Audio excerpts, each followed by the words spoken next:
Welcome to Car Talk, where I share my 20 years of experience on my 20-minute drive to work. Most customers will tell you exactly what they're trying to buy, how they're trying to buy it, and what they're trying to get accomplished. All right, before we get to the video, I need a little bit of your help. Please, The problem is, comment, subscribe if you haven't done that. And most importantly, please send this video to one or two people that you know could really use some motivation, and maybe this video will just help them out. All right, let's get right to it.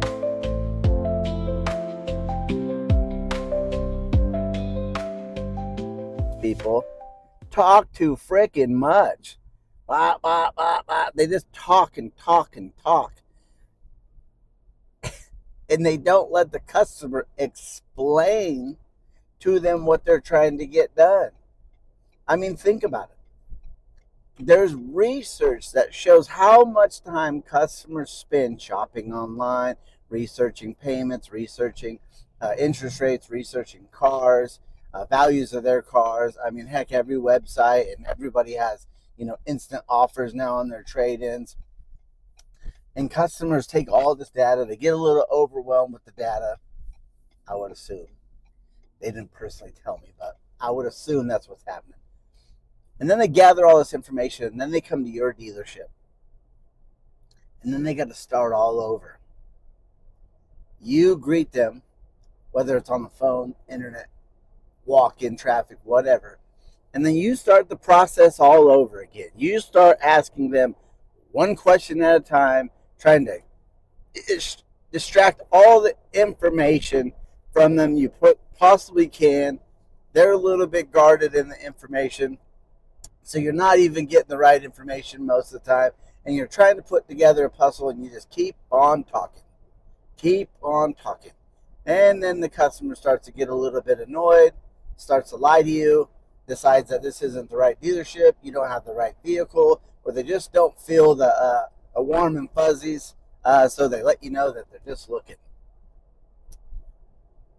Then the word relational selling is getting tossed around, and it's been getting tossed around. And I would like to think this is how I sell cars, because I already assume that the customer knows exactly what they want. They already know what they want. So my job isn't to be an investigator to figure it out. My job is to figure out what kind of problems they're dealing with. Why are they even shopping for a car? Where are they from? Where do they live? What are they going to use the car for? And then through the conversation, just asking them, like, hey, so I don't waste your time, help me point you in the right direction. Are you looking for like a new car or the used car? Do you know exactly what you're looking for? Have a great idea of what you're looking for? I mean, just cut through the bullshit. They will appreciate this. I promise you, man. Nobody wants to spend time with you at the car dealership. They want to go in and they want to go out. That's why buying cars online, getting them shipped to the house, is becoming such a huge part of the business. I mean, Amazon is now in the car business. You got Carvana, CarMax, Carvana. The other day I was looking at a dealership in California, and as you pull into the lot, they had a big banner that says, buy a car with no salespeople. Now, this isn't for everybody, but if it's even a thing, that means customers would entertain it. And I think they entertain it because of you, because you screw it up, right? I mean, even years ago, right, that dealerships were trying, no commission salespeople. What does that even mean, no commission salespeople? Are they getting paid by the hour? Do they just get paid to show up? No, they get paid when they sell you something.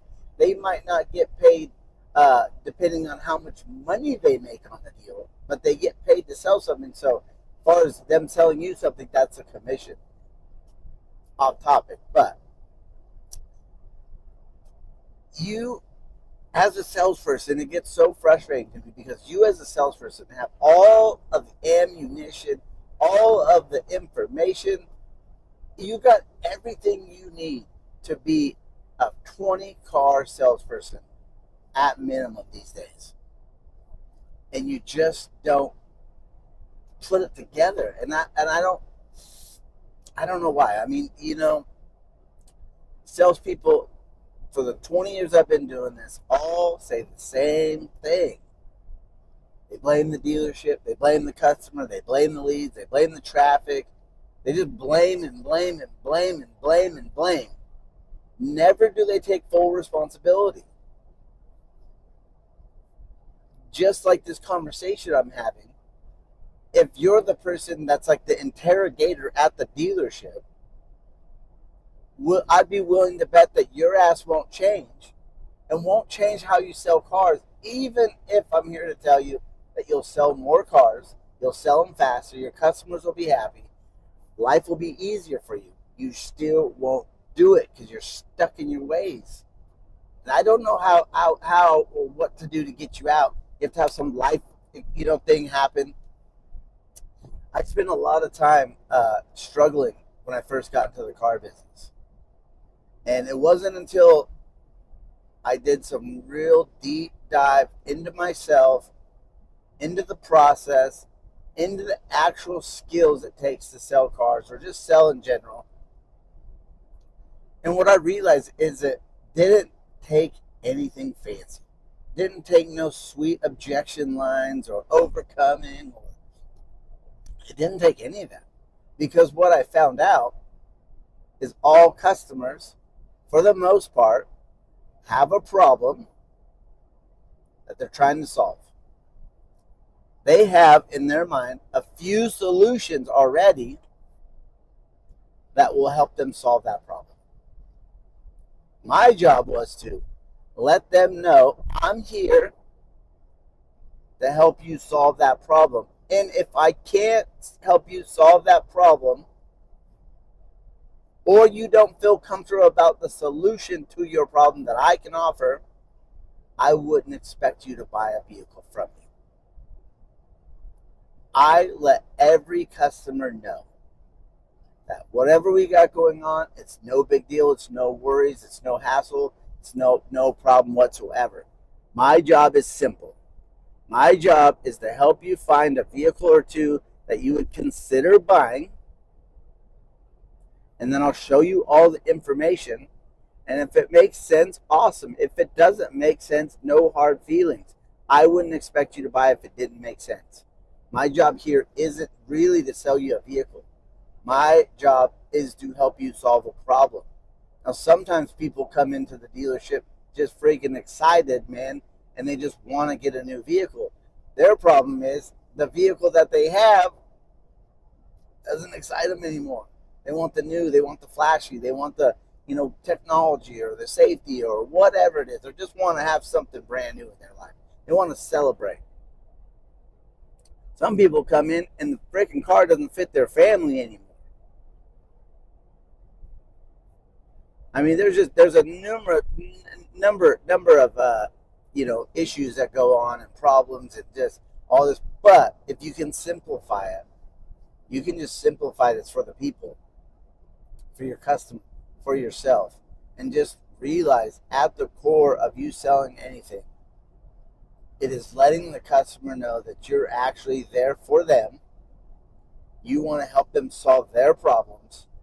If you can solve their problems and it makes sense, perfect. If you can't solve their problems, no worries. You ever realize when you're trying to close up a deal and you're trying to finish, and you're really having to grind really hard on the customer about the payment or buying the vehicle right now, and you're trying all these fancy lines, and you're talking about gas savings, and you're talking about this and that, and you're talking about all this crazy stuff. But you never stop to think, why am I even in this position? Why am I trying so hard to convince these people to buy this vehicle? Is it because you're on the wrong vehicle? Is the vehicle not solving their problem? There's something going on there that you fail to recognize or take responsibility for, that you're actually making your job harder, and you're making these people hate the process of buying a car. You have to take responsibility for it. So I suggest today starting today, why don't you just make your life easier? Enjoy the process more. Your job is not to sell a vehicle today. Your vehicle is to help somebody solve a problem. And I promise you, every single person that comes into the dealership has some sort of problem that they're trying to fix. Your job is to figure it out with them.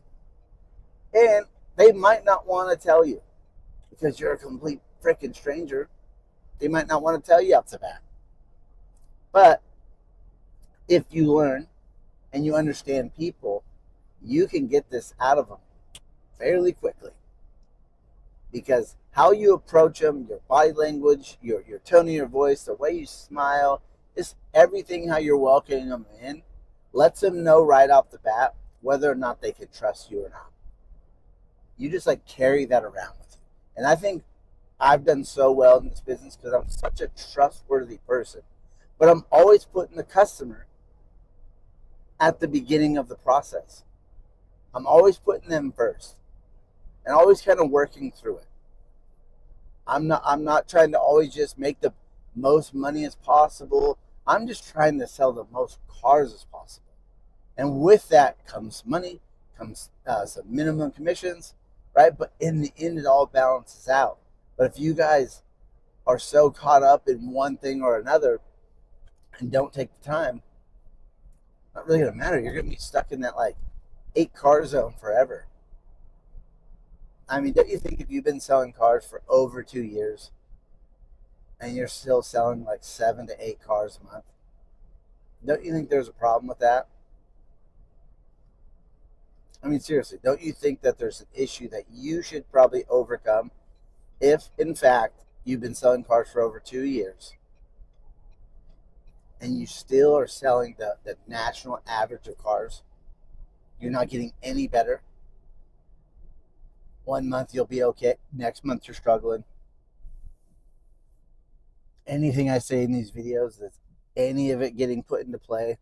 Are you listening to any podcast, any training, any other salespeople on your way to work? Are you doing anything to get better? I can sit here and ramble on about everything that I've done in the car business, but it's you got to put it together. You have to put it together, right? You got to decide, and you got to put it together on how you're going to get your career better. You know, whether or not it's a structured training course, it's finding the right person. You know, hell, maybe I'm not the right person for you to listen to. Maybe I don't get you excited. Maybe what I'm saying doesn't resonate and doesn't like hit that spark with you.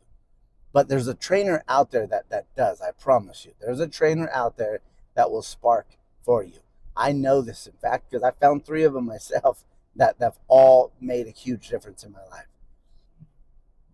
But the biggest issue, first and foremost, is you recognizing that you're the problem. It's not the dealership that you work for. It's not the employees. It's not the leads. It's you.